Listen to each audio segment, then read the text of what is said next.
Hello guys, welcome back. ये कहानी है एक सुभाष नाम के ड्राइवर की। दिसंबर का महीना था। ठंड बहुत ही ज़्यादा थी। उस दिन सुभाष अपनी गाड़ी लेकर शाम के वक्त टैक्सी स्टैंड पर पहुंचा था। पूरे दिन वो किसी और काम में व्यस्त था, इस वजह से वो कमाई नहीं कर पाया था। उसने सोचा नाइट में कुछ देर गाड़ी चलाकर कुछ पैसे कमा लूँगा।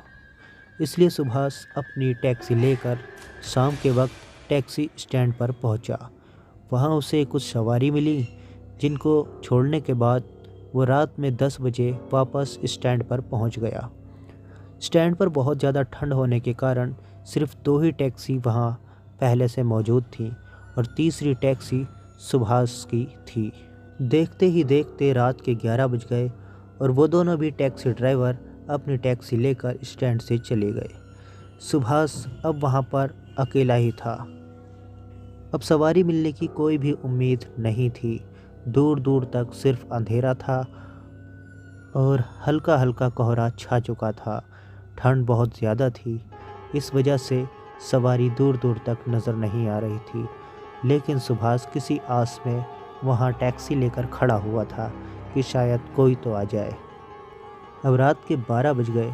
सुभाष गाड़ी में बैठा और उसने सोचा अब तो बहुत रात हो चुकी है, अब तो सवारी मिलना नामुमकिन है। सुभाष ने सोचा कि अब घर ही चलते हैं कि अचानक ही सुभाष की नज़र एक आदमी पर पड़ी जो सामने की तरफ से चला आ रहा था। उसने कंधे पर एक बैग टांग रखा था और वो सुभाष की ओर ही चला आ रहा था। ये देखकर सुभाष ने अपनी गाड़ी की दोनों हेडलाइट ऑन कर दी ताकि वो आदमी सुभाष की टैक्सी को साफ साफ देख सके और रात के वक्त ही आखिरी सवारी भी सुभाष से ना छूट जाए। कुछ ही देर में वो आदमी सुभाष के करीब पहुंच गया और सुभाष ने उससे पूछा कि आपको कहाँ जाना है। उसने कहा रानीखेड़ा चलोगे। सुभाष ने ये नाम पहले भी एक बार सुना था, लेकिन वो कभी भी रानीखेड़ा नहीं गया था और सफ़र भी बहुत लंबा था। इसलिए सुभाष ने कहा सॉरी, मैं वहाँ नहीं जा सकता।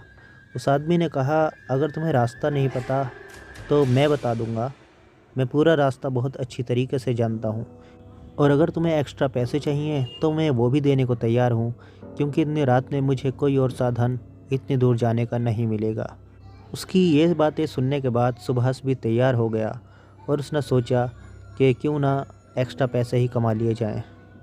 सुभाष ने उस आदमी को अपनी गाड़ी में बैठने के लिए कहा और फिर सुभाष उस आदमी को अपनी गाड़ी में बिठाकर रवाना हो गया। ठंड बहुत ज़्यादा होने के कारण सुभाष ने गाड़ी की सभी खिड़कियां बंद कर रखी थीं और वो दोनों आपस में बात करते हुए चले जा रहे थे। काफ़ी दूर पर पहुंचने के बाद एक एकदम सुनसान जगह आई, जिस सड़क पर दूर दूर तक कुछ भी नज़र नहीं आ रहा था, सिर्फ सुभाष की गाड़ी की लाइट ही नज़र आ रही थी।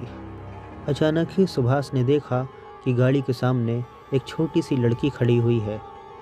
सुभाष ने जैसे ही गाड़ी के ब्रेक मारे तो वो लड़की वहाँ से भागकर सड़क से नीचे उतर गई और झाड़ियों में कहीं भाग गई। सुभाष ने गाड़ी से बाहर आकर देखा, लेकिन वो छोटी लड़की उसे कहीं भी नज़र नहीं आई। फिर सुभाष अपनी गाड़ी में जाकर बैठ गया और वो ड्राइव करने लगा और पीछे बैठे आदमी से वही बातें कर रहा था, लेकिन वो किसी भी बात का कोई भी जवाब नहीं दे रहा था। वो चुपचाप पीछे बैठा हुआ था। सुभाष बार बार उससे कहता पता नहीं वो लड़की कौन थी और क्या तुमने देखा कि वो किधर गई, लेकिन वो आदमी कुछ भी नहीं बोलता था। वो चुपचाप पीछे बैठा हुआ था। फिर सुभाष ने अपने सामने वाले शीशे में देखा कि वो आदमी इतना चुपचाप क्यों बैठा है। तो सुभाष ने देखा कि इतनी ठंड में वो आदमी पसीना पसीना हो रहा था। और फिर अचानक ही पलटकर सुभाष ने पीछे की तरफ देखा और उस आदमी से कहा कि क्या हो गया। वो कुछ भी नहीं बोल रहा था और अपनी आंखों से इशारा कर रहा था अपने बगल में। सुभाष ने उसके बगल में देखा, उसके बगल में कुछ भी नहीं था, लेकिन वो फिर भी बहुत ज़्यादा डरा हुआ बैठा था। सुभाष गाड़ी चला ही रहा था और सुभाष ने अपनी साइड की खिड़की खोल दी ताकि उस आदमी को हवा लगे और उसका पसीना सूख जाए। और वो उससे पूछ रहा था कि क्या है तुम्हारे बगल में, तुम किस वजह से नहीं बोल रहे, लेकिन फिर भी वो आदमी कोई जवाब नहीं दे रहा था। सुभाष को बहुत ज़्यादा अजीब सा लगने लगा। फिर सुभाष ने सोचा कि गाड़ी को साइड में खड़ी करके एक बार इससे सही से पूछ ही लेता हूँ कि पीछे क्या है। सुभाष ने अपनी गाड़ी साइड में लगाई और जैसे ही सुभाष पीछे पलटा तो उसकी आंखें फटी की फटी रह गईं। पीछे उस आदमी के साथ एक बहुत ही अजीब सा, बहुत ही गंदा एक बुढ़ा बैठा हुआ था और वो सुभाष की तरफ देख रहा था। और सुभाष ने घबराते हुए उससे पूछा कि कौन हो तुम? और वो कुछ भी नहीं बोला और सुभाष की तरफ देखकर एक बहुत ही बुरा सा मुंह बनाकर हंसने लगा। उसकी हंसी बहुत ज़्यादा डरावनी थी, जिसको देखकर सुभाष बहुत ज़्यादा डर गया था। ये देखते ही देखते वो बुढ़ा अचानक ही उस गाड़ी से गायब हो गया। और ये चीज़ देखकर अब सुभाष बहुत ज़्यादा डर चुका था और वो आदमी भी सुभाष से कहने लगा कि जल्दी यहाँ से चलो। सुभाष ने अपनी गाड़ी बहुत तेज़ी से वहाँ से भगाई और काफ़ी तेज़ रफ्तार में सुभाष गाड़ी चलाने लगा। अचानक ही वही बुढ़ा गाड़ी के सामने आ गया। सुभाष ने एकदम ही उसे देखकर ब्रेक मार दिया और उसकी गाड़ी जाकर रोड के किनारे एक खंभे में टकरा गई, जिसकी वजह से सुभाष का सर स्टीयरिंग पर लगा और पीछे बैठे हुए व्यक्ति को भी काफ़ी चोट आ गई। सुभाष किसी तरह अपनी गाड़ी से बाहर निकला और उसने पीछे जाकर दरवाज़ा खोला और उस व्यक्ति को खींच के बाहर निकाला, लेकिन उसको बहुत ज़्यादा चोट आ गई थी, जिस वजह से वो सही तरीके से चल भी नहीं पा रहा था। सुभाष ने देखा कि वह बुढ़ा दूर दूर तक उसे कहीं भी नज़र नहीं आ रहा था। फिर वो उस व्यक्ति को अपने कंधे का सहारा दे करके वहाँ से आगे की तरफ ले जाने लगा। उसने कुछ देर पे देखा तो उसे 2-4 टूटे फूटे से मकान दिखाई दिए। सुभाष उन्हीं मकानों की तरफ उस व्यक्ति को अपने कंधे का सहारा दे करके आगे की तरफ बढ़ने लगा। कुछ ही देर में सुभाष उस खंडर के पास पहुंच गया। उसने वहां जाकर के देखा कि वो कोई खंडर नहीं था, वो तो बहुत ही आलीशान एक मकान बना हुआ था। अंदर से वो मकान और भी ज़्यादा खूबसूरत नज़र आ रहा था। सुभाष ने उस व्यक्ति को अपने कंधे पर से उतारा और उसी मकान के एक कोने में बिठाल दिया और ख़ुद भी उसी के पास उसी कोने में छुप कर बैठ गया। फिर एक ज़ोरदार आवाज़ आई। ऐसा लगा जैसे कि किसी ने दरवाज़े में लात मारी हो और दरवाज़ा खुल गया हो। लेकिन सुभाष की बिल्कुल भी हिम्मत नहीं पड़ी कि वो वहाँ से खड़े होकर ये देख सके कि दरवाज़े पर क्या हो रहा है। अचानक ही वही बुढ़ा हंसते हुए उस कमरे में आ गया और आकर उन दोनों के सामने बैठ गया और दोनों को देखकर हंसने लगा। वो बुढ़ा बहुत ही ज़्यादा बदसूरत था। उसके कपड़ों से बहुत ही बुरी बदबू आ रही थी और उसके मुंह से भी बहुत गंदी बदबू आ रही थी। सुभाष वहाँ से अकेले ही भागना चाहता था, लेकिन उसने जब उस व्यक्ति की हालत देखी तो उसको भी अपने कंधे का सहारा देकर उठाया और उस जगह से सुभाष फिर से बाहर आ गया। वो दोनों मेन रोड पर फिर से आ गए और मेन रोड पे सुभाष उसे लेकर चलने लगा।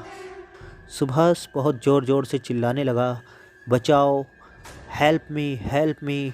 लेकिन वहाँ दूर दूर तक कोई भी नहीं था जो उनकी आवाज़ सुने। लेकिन सुभाष ऐसे ही चिल्लाते हुए चला जा रहा था और उन्हें चलते चलते काफ़ी देर हो चुकी थी। अचानक ही सुभाष को एक जगह टॉर्च की रोशनी दिखाई दी। उसे ऐसा लगा जैसे कि उसकी ओर कोई चलते हुए आ रहा है। कुछ ही देर में सुभाष के पास वो व्यक्ति पहुंच गया और उसने आकर कहा कि क्या हुआ है तुम दोनों को। सुभाष ने देखा कि वो एक सिक्योरिटी गार्ड था जो पास में ही एक जगह पर तैनात था। वो रात की शिफ्ट में नौकरी कर रहा था। सुभाष के साथ जो भी कुछ घटा था वो उस व्यक्ति से सुभाष ने बताया। उस व्यक्ति ने कहा कि तुम पहले नहीं हो, इससे पहले भी ऐसा हो चुका है। वो एक नशेड़ी बुढ़े की आत्मा है जिसका नाम विजेंद्र है। ये किसी भी गंदे इंसान को देखता है तो उसके पीछे लग जाता है। शायद तुमने या तुम्हारे दोस्त ने ड्रिंक कर रखी होगी या कुछ गंदा काम किया होगा जिसकी वजह से ये तुम्हारे पीछे लग गया है। फिर सुभाष को याद आया कि जब वो व्यक्ति सुभाष की टैक्सी में बैठा था तो उसके मुंह से शराब की बदबू आ रही थी। सुभाष ने उससे बताया कि मेरे साथ वाले ने शायद ड्रिंक कर रखी है। तो उस सिक्योरिटी गार्ड ने कहा इसीलिए ये आत्मा तुम्हारे पीछे लग गई, लेकिन अब तुम डरो मत, वो यहाँ तक नहीं आती। उस सिक्योरिटी गार्ड ने उन दोनों को पास के एक हॉस्पिटल में एडमिट करा दिया। कुछ ही दिनों में दोनों ठीक होकर अपने घर चले गए, लेकिन दोनों ही विजेंद्र की आत्मा को नहीं भूले।